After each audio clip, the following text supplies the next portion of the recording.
अभी हाल ही में electoral bond का मुद्दा बहुत ही हाइप में चल रहा है, लेकिन ये मुद्दा आम आदमी के कानों तक किस तरह पहुंचता है? वो इस तरह कि कुछ बहुत ही सो कॉल्ड यूट्यूबर्स इस पर वीडियोस बनाते हैं और मेंटली कूल दिखने के चक्कर में ये बहुत ही डिटेल्स में कहीं से इंफॉर्मेशन लाते हैं उठा के और उसको सुना के कहते हैं कि ये दुनिया का सबसे बड़ा घोटाला है। और रीजन बस ये कि सुप्रीम कोर्ट इसको असंवैधानिक घोषित कर देता है। लेकिन इसी बॉन्ड को एक टाइम पर कानूनन रूप से लागू किया गया था।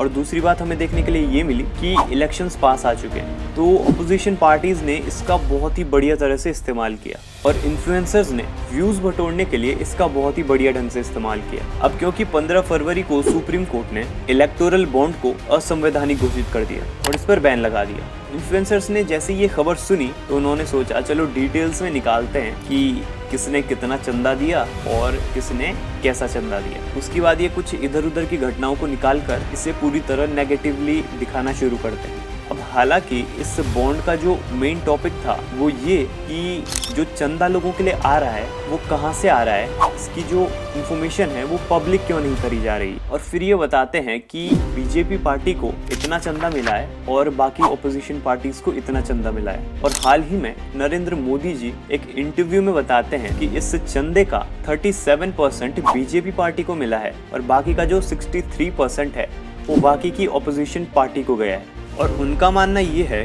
कि जो विरोधी पार्टीज हैं वो गलत इन्फॉर्मेशन फैला रही हैं और बता रही हैं कि उन्हें इतना चंदा मिला है और बीजेपी को इतना चंदा गया है। सबसे पहले तो हमें ये देखने को यहाँ मिलता है, मोदी जी अपने इंटरव्यू में बताते हैं कि ये बॉन्ड बनाया ही इस वजह से गया था कि कहाँ से कितना चंदा आ रहा है इसका रिकॉर्ड रखा जा सके।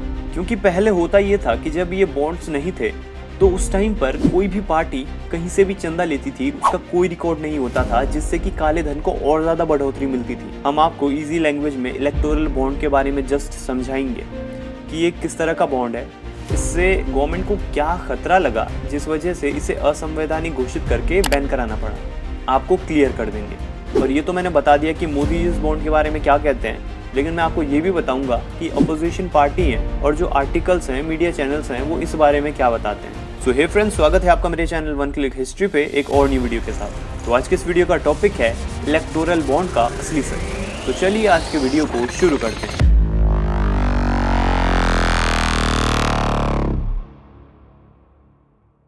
जब हम आर्टिकल्स पढ़ते हैं तो उसमें सबसे पहले हमें यही देखने को मिलता है कि वो लोग वहां पर लिखते हैं कि सबकी नजरें अभी के टाइम पर इलेक्टोरल बॉन्ड की तरफ है, यानी कि उसके फैसले की तरफ है, क्योंकि इससे 2024 के लोकसभा चुनाव में बहुत बड़ा फैसला आ सकता है। अब हालांकि मांग ये है कि राजनीतिक पार्टियों को ये सार्वजनिक करना चाहिए कि उनको कहां से चंदा आया और कितना चंदा आया, जो कि अभी के टाइम पर पब्लिक नहीं है। तो ये सारा बॉन्ड इसी के अराउंड घूमता है कि इस चीज को पब्लिक क्यों नहीं किया गया है। अब इलेक्टोरल बॉन्ड क्या है? तो इलेक्टोरल बॉन्ड राजनीतिक पार्टीज को चंदा देने का एक जरिया है, जिसको कि भारत का कोई भी आदमी या कंपनी SBI यानी कि स्टेट बैंक की किसी भी स्पेसिफिक शाखा से खरीद सकती है अपनी पसंदीदा राजनीतिक पार्टी को चंदा देने के लिए। हमारी गवर्नमेंट ने 2017 में इलेक्टोरल बॉन्ड की घोषणा की थी और 29 जनवरी 2018 को इसको कानूनन रूप से लागू भी कर दिया जाता है। अब सबसे पहले ये ध्यान दीजिए कि इसको कानूनन रूप से लागू किया जाता है। इस योजना के अंडर में SBI बॉन्ड जारी करता है, जिसके अकॉर्डिंग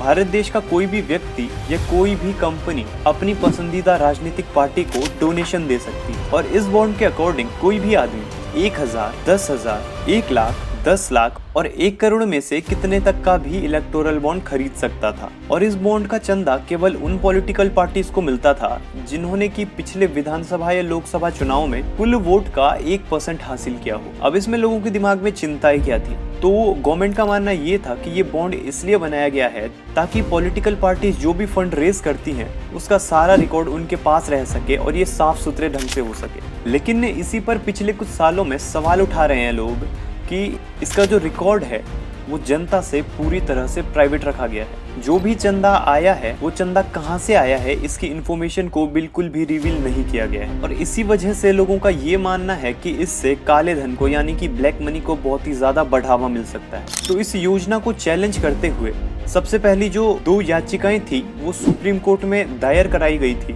जिनमें से कि पहली याचिका 2017 में एसोसिएशन फॉर डेमोक्रेटिक रिफॉर्म्स और गैर लाभकारी संगठन कॉमन कॉज द्वारा कंबाइंड रूप से सबमिट कराई गई थी। और जो दूसरी याचिका थी वो 2018 में भारतीय कम्युनिस्ट पार्टी ने दायर कराई थी और इन याचिकाओं का मानना था कि इस योजना की वजह से बहुत सारी फॉरेन कंपनीज और बहुत सारे बड़े बड़े घरानों से काला धन फंड के तरह रेस किया जाता है, जिससे कि गुमनाम फंडिंग के बहुत सारे फ्लड गेट्स ओपन हो सकते हैं। और वही दूसरी बात कि इससे करप्शन को बढ़ावा मिलेगा, और जैसा कि मैंने पहले भी बताया, जिस पर कि मैं भी मानता हूं कि इससे जनता के जानने के अधिकार को बिल्कुल ही तरह से खारिज किया जा रहा है। अब इस थोड़ी बहुत आम इन्फॉर्मेशन से आप लोग ये तो समझ गए होंगे कि इलेक्टोरल बॉन्ड आखिर काम क्या करता है और किस वजह से इसे इलीगल घोषित कराया गया। अब इस बारे में भी थोड़ा जान लीजिए कि अपोजिशन पार्टीज के अकॉर्डिंग इस बॉन्ड में किस पार्टी को कितना फायदा मिला है। तो एसोसिएशन ऑफ डेमोक्रेटिक रिफॉर्म यानी कि एडीआर की एक रिपोर्ट के अकॉर्डिंग 2016-17 और 2021-22 के बीच 5 सालों के टाइम पीरियड में कुल 7 नेशनल पार्टीज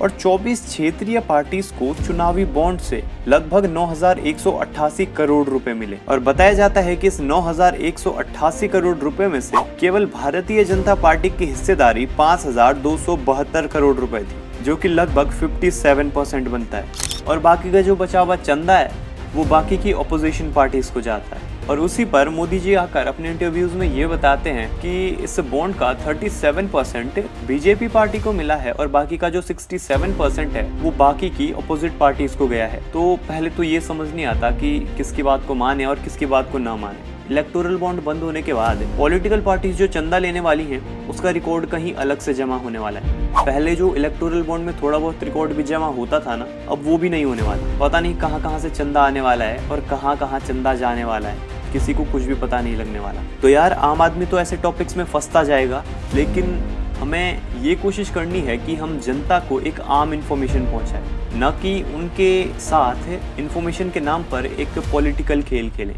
तो यार ये था आज का वीडियो। अगर वीडियो थोड़ा सा भी पसंद आया हो तो वीडियो को लाइक करना मत भूलना और इस वीडियो को अलग अलग जगह शेयर करो, ताकि सबसे पहले तो लोगों का जो ब्रेन वॉश कराया जा रहा है कि इलेक्टोरल बॉन्ड दुनिया का सबसे बड़ा घोटाला है, उससे लोग बाहर आए, ताकि उन्हें ये समझ आए कि इलेक्शंस पास आ रहे हैं। पॉलिटिकल पार्टी वोट और इन्फ्लुएंसर्स व्यूज के लिए कुछ भी कर सकते हैं।